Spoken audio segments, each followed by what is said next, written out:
Hi guys, and thanks for tuning in to Metta Wellbeing once again for another video. As you know, at Metta Wellbeing we're all about quality of life, healthiness and happiness. And we're here today to talk to you a little bit very quickly about change. Change is immensely important in our lives and it's essential for us to make improvements, but it's something that we find very, very difficult. And when we're at a stage when we need to change and we're finding that we're struggling with confidence, with self-belief, that's when we need some inspiration. I can talk to you lots about things and try and inspire you myself, but actually sometimes the best way for people to get inspiration is to look at a person or to listen to a person that really has made an incredible change in their life. To that end, I want to present you today with a video, with an interview video with a girl that I've been working with, that I've been lucky enough to be working with, a girl called Saz. This girl is incredible. She's inspirational, she's amazing, she has turned her life around and her story just warms the hearts of everybody that knows her and those that don't know her. If you're at a point in your life where you really want to make change and you've got any kind of lack in self-confidence or self-belief, I think that this video is just what you need to watch.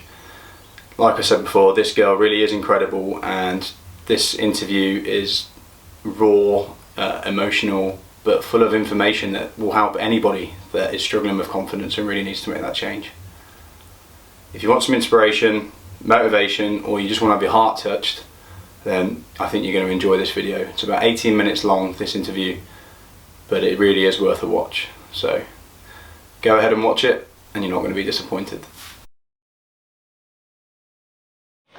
When I was 15 stone 1, I would watch videos like this and I would see pictures on Instagram, pictures on Facebook of girls that had changed their lives, and I'd sit there and I'd be jealous and I'd sob and I'd think, yeah, that's never going to happen to me. Yeah. And now I'm sat here and it's happened to me. Yeah. That is incredible. I'm one of those girls. So what about?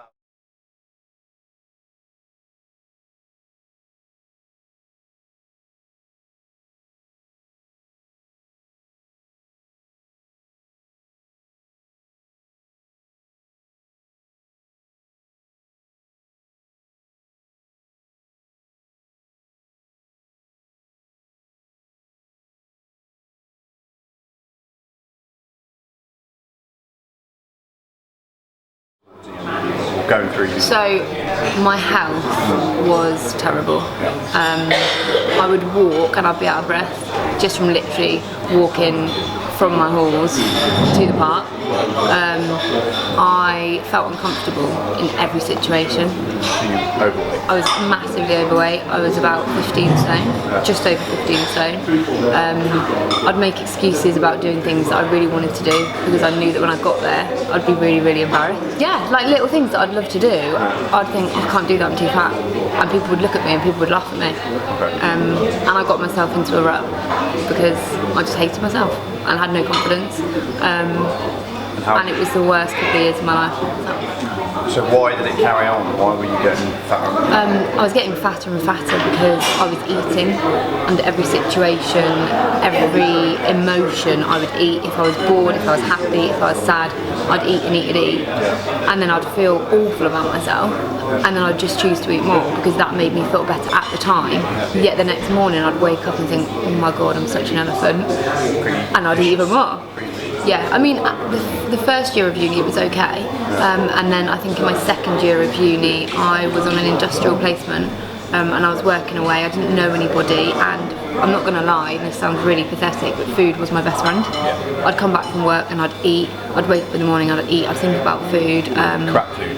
Yeah, awful food, like ridiculous food that I wouldn't even think about now. Okay. Maybe a little bit, but not as much. And you said that affected like your whole life, you were really confident and stuff. Yeah. You still managed to get by? I did, but looking back I do feel like I wasted a lot of my life miserable. Even though you were doing alright at uni and stuff? I was doing really, really well at uni, and you know, I got on with people, I had great friends, I had a great time, but deep down I was dying inside. Like, I would pretend that I was this really, really happy person. I'd give them everything that they wanted and I'd go home and I'd sometimes cry because I felt so awful. I remember going into a change room once and trying on a pair of size 18 trousers and they literally just wouldn't, I couldn't even get them up and I just burst into tears. So there'd been a couple of events where I'd literally just felt horrendous, but there was one day I thought I wasn't thinking about it. I was with my best friend on her bed and we were just talking about something, and I remember just sitting there and I just couldn't get comfortable and I just burst into tears. And she was like, what's wrong? And I was like, I can't do this anymore. Literally cannot do this anymore. And from that point, I thought, you're better than this. How long ago was that? That would have been about 3 years ago, I think. And from that point, I just thought, this is enough. Like, you have one life, make the most of it. Do not spend it like this. So it was almost like an epiphany. It was like, yeah, and I don't know at the time, I don't know where it came from, but obviously there'd been a lot building up to it, and one slight thing of me sitting there and not being able to get comfortable, I just thought, I can't do this. Yeah, so my first step was with Slimming World. Yeah, because out of everything, food was my issue. So that was the first thing that I wanted to address. I wasn't expecting a miracle. Because before I was quite fussy, I didn't eat that much fruit, I didn't eat that much vegetables, and I would just eat crap. I would just eat packaged stuff. I would eat loads of chocolate, loads of crisps, sugar, carbs, anything that would fill me up quickly. And I was a student, so anything that was cheap. Yeah, I mean, obviously there's been weeks where I've put on, but I have lost, well, with Slimming World, yeah, I had lost, before I met you and started working with you, about 4 stone. Did you get to, did you plateau? So with Slimming World, I was enjoying it, and like I said, it has changed my life. But there came a point where I thought, okay, what's going to happen now? I've been doing this for 2 years. I'm either going to carry on doing it and become disheartened and go back to the way I was, or something's going to change. Because I've addressed my food, I'm still really not that confident, and if I'm honest, the more weight, I don't know how this works, but the more weight I lost, I was still I didn't have that much self-confidence. I think it's because you strive for perfection, and compared to before when I was 15 stone, you know, I was this big bubbly girl, and I think I am quite bubbly now, and I try to be friendly, but deep down I am still quite, I'm not that confident. But you've come on, you know, you've helped me with that. But before me, did you try any exercise? Oh yeah, no, so I did. I tried running, but I went in too quickly and thought I'd just be able to run 20 minutes without even starting. So I once ran along the canal, and I felt like I was physically dying, and I literally prayed to God that He would make me fall over so that I didn't have to continue. Like, I wanted to break something and fall in the canal. I hated it. What about classes or anything? I tried a couple of classes, but I felt really self-conscious. I felt like everybody was looking at me, which they were, because I had no idea what I was doing, and it wasn't that personal. Like, okay, you'd have somebody at the front of the class and they were talking to you. They didn't know you. They didn't know your journey. They didn't know why you were there and what you wanted to achieve. They were just there to get the class done and to say goodbye and walk you out the door. I was just feeling clumsy in there. I didn't know what I was doing. I didn't have any support. That's quite common, I think. And I didn't enjoy it. I wanted to enjoy it, but I didn't at all. And it's because I didn't know how to use my new body. Like, in my head, I was still 15 stone 1. And maybe that's why I thought people were looking at me, but I didn't know how to use it. No, nothing. I just felt like I was useless in my own body. So what's the next thing that happened? What's the next big stage? Metta Wellbeing. Him. No, you, I mean, do you want me to just be honest? So you came in at a point where I didn't really know that I needed anything more, if I'm honest. And obviously I went to one of your CrossFit sessions and hated it. Literally hated it. I remember. And then you text me saying that you had a proposition. And I was thinking, I know what he's going to say, and I'm really hoping that he's not going to say it, because I was scared. Like, I was so scared. And then obviously I started working with you, and you opened my eyes up to everything. So much more. So yes, it was about the exercise, and you've taught me how to use my own body effectively. But obviously I'm still learning, and like you've shown me, this isn't a quick fix. You know, this is a journey, and actually for once I'm really enjoying it. I'd like to say that I'm not thinking about the weight as much. It's still there. But deep down I know it's not about the weight for me, it's about the exercise, and the amount that I've grown since starting with you to now is massive. I can run, and I don't pray to God that I'm going to fall over and die. Like, I can run and I enjoy it, and that for me is massive. You're a good runner as well. Getting there. Getting there. No, so that for me is like the best thing. Having these goals and for them not to be weight related is massive. And actually running isn't about just the exercise for me, it's about thinking and having time to think about anything. Having time for me. And you've taught me a lot about that as well. Doing it with me. Why? because you made me believe in myself. Yeah. Because it was like you believed in me. Yeah. If you didn't, you did a very good job of pretending that you did, and making me believe in me. And you had the patience. Yeah. Like when I went to these classes, I actually remember being in Bristol once and going to this class and finding it really, really difficult. And at the end, I went up to the lady and she was like, "You really struggled with that, didn't you?" And I was like, "Yeah." And she was like, she didn't say anything, she didn't help me. Yeah. She just said, "You really struggled." And obviously for somebody that's been 15 stone, has gone down to whatever, I don't know, 10, 12 stone, and have somebody there just say, "You struggled, didn't you?" And look at you like that, you're like, "Well, yeah, help me. I'm paying to be in this class, help me." She just walked off, and I thought, well, why would I come back and stand and humiliate myself if you aren't willing to put in what I need? But with you, without me even asking you, you know, you're patient, you were enthusiastic, and you invested time in me, which for somebody that doesn't have any self-confidence is massive. So you made me realise, actually, if you break it down, then it becomes more enjoyable. And when you reach one level, like me jumping on a box, you can then look forward to the next, and that's when it becomes a journey rather than just a quick fix, something that isn't really going to happen. Like, so when I was doing my slimming class, I did that for a week. The end goal was to finish it, and then after it, I'd celebrate and I'd put on even more weight because I'd reached the end of it, and I didn't even, you know what I mean? It didn't help me. Yet with the fitness, I'm seeing my achievements, I'm seeing myself grow. You know, so or shrink, but my confidence, you have helped my confidence massively. When I first started running with you, I couldn't run for realistically 30 seconds without thinking, yep, I'm gonna die. Yet the other day, I ran over 3 miles, and I felt incredible.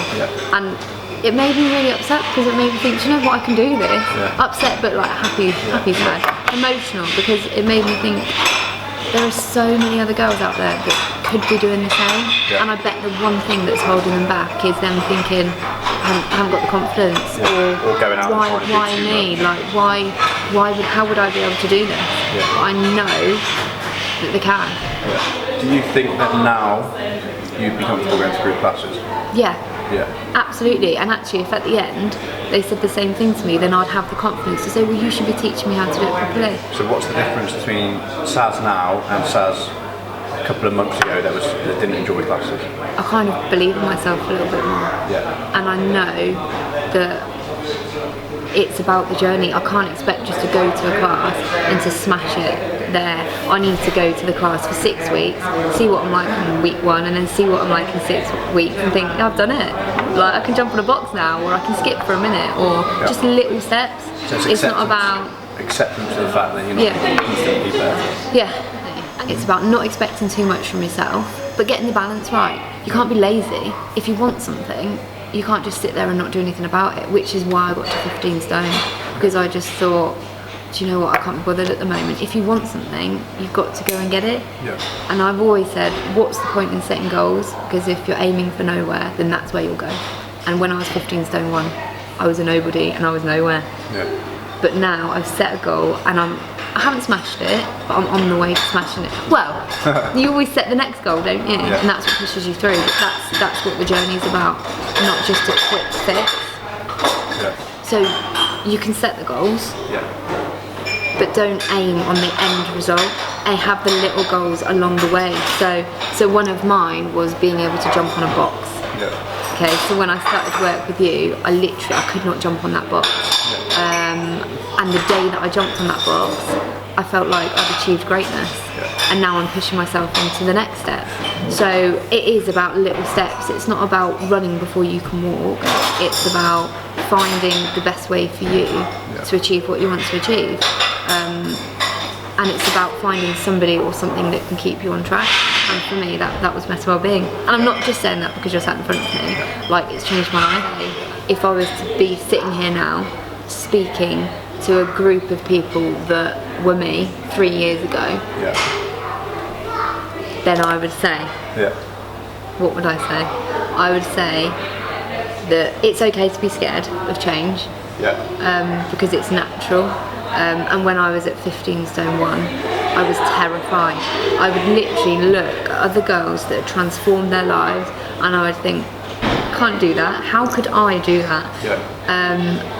and then you get to a point in your life where you realise that you have to do it. Because you've got one life and you need to make the most of it, and that's what I did. It's something that I'm gonna keep with me now forever. And the best thing about it is I can sit here, and if there were girls in front of me that were 15 stone that didn't think they could change, I can turn around and I can say to them, you can do it. Yeah. If I can do it, you can do it. Why wouldn't they? Why wouldn't they make the change? Make the change. No, it's true though. Yeah. I'm gonna cry. No, but it's true, isn't it? Yeah. I just feel like I probably wasted 2 or 3 years of my life being fat, when actually if I'd have made the change before, I would have had a lot longer being as happy as I am now. Yeah. So if people are going to make the change, then they need to do it today. Don't do it next week, don't do it on Monday, don't do it on the 1st of March, like do it today. Yeah. Invest in yourself. Do it now. You're too special not to. Yeah. Like invest in yourself now. And how do they go about that? What should they do? they should decide what it is that they want. Yeah. And contact Metta Wellbeing. I'm not just saying that because it's not, you know, anyone could go to a PT. Yeah. Anyone could go to a PT and spend, I don't know, 2 hours a week with them for the next 6 months, but guaranteed they will not get out of it what I've got from you. I think the unique selling point with Metta Wellbeing is the fact that you are just unique, because you're not in it. Oh, I probably shouldn't say this on camera, but you're not in it to make the money. You're in it because you genuinely care about the people that you're working with, because you're passionate and because you know that life's too sacred not to make that change, and that you want to make sure that people are getting the best out of themselves. And the best thing for me is now I've made the change. I can share my story. I can help girls that are sat out there at 15 stone, 16 stone, 20 stone. Yeah. It doesn't matter how big you are or what your challenges are. People are here to help. So what about like a woman or a guy that's watching this now that's overweight and they've tried to go out and run and they've hated it, as you just said? I don't blame them. Yeah. They're gonna hate it at first, but the reason they're gonna hate it is because they're expecting too much from themselves. Yeah. Straight up. So Break it down. Yeah. Like, you can't expect, just if you've never run before and if you're somebody that walks up the stairs and gets out of breath, how on earth are you going to be able to run 20 minutes without stopping? Yeah. It's not fair on yourself, and you're decreasing your confidence even more, and you're going to get angry. And if that was me, when I was angry, I'd go home and I'd eat a burger. Yeah. So it's just going to be a vicious circle. You just need to break it down and find the best way for you. And the best way for me was Metta Wellbeing. Yeah, who broke it down for you. Yeah, who broke it down for me. And it's not, before you did that, you put me on the right path. Yeah. Like, I had no idea what I was going to enjoy doing. Yeah. One of the first conversations that I had with you was, I hate running, I'm never going to run. And you were like, okay, we'll see about that. And you started me off slowly but surely on something that at the time I thought I'm going to hate. Yeah. And it was, I think the first one that you gave me was to run for 20 seconds and for walk for 2 minutes. Yeah. And I did it and I thought, this is alright. Yeah. And before I knew it, I was running for 10 minutes and every walking week for 2. you're making little gains. Yeah, I was making little gains, and I just felt it was liberating. I felt amazing. Yeah. And that's what the people need to realise, that you can do it. So if you could say one closing sentence to women and men that are overweight or unfit or underconfident and really struggling and are looking at this maybe thinking, that'll never be me, what would you say? Believe in yourself like Mike's believed in me, and literally anything's possible. I'm gonna cry now. Cry for the camera. Get toast emotion. No, don't. I'm gonna cry. Mike's crying too. It's because he's eating too much flapjack. Not. The fat one. Both lies. Is that powerful enough? Make the change.